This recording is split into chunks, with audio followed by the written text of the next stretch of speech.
Singing by Prakash Music by Vikas Bethia.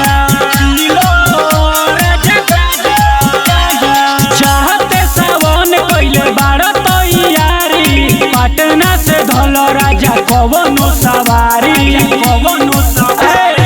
सुनले बानी देव घर में भीड़ होला भारी जलावा चढ़ियो राजा तू बारी बारी पीलो राजा गांजा आई बड़ी मजा पीलो राजा गांजा आई बड़ी मजा पीलो राजा Music by Vikas Bethia. आई बड़ी मजा पीलो राजा गांजा गोपालगंज से कांवर मंगइल मोतिहारी से डरेस हो मुजफ्फरपुर से चिलम मंगइल मुंड रही परेश हो ए पिया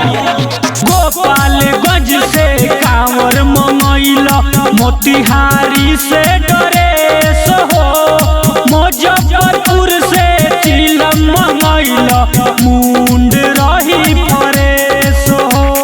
छपरा मधुबनी के कांवरिया दिले वाला हो दरभंगा से राजा रेल गाड़ी एगो जाला हो मथुरा चौक पर मिले चिलम बड़ी अच्छा हो भूल मत जइयो सैया कीन ली हो पक्का हो पीलो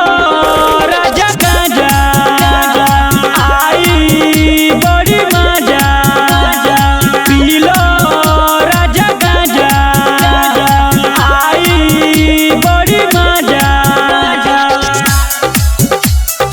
पीलो राजा Music by Vikas Bethia. आई बड़ी मजा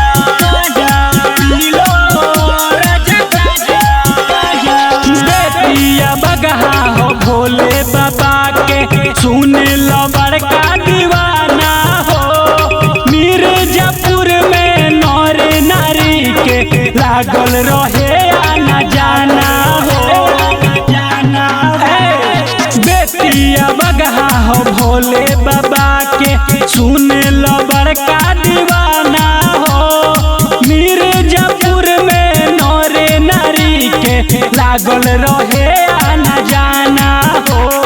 ताजेपुर में चले भोले बाबा के लहर हो गाजीपुर में लिहो राजा चूड़ी हरिहर हो माधवपुरा में हंसी में करियो जनी देरी पारे कस नरेंद्र संगे आ जइहो सवेरी पीलो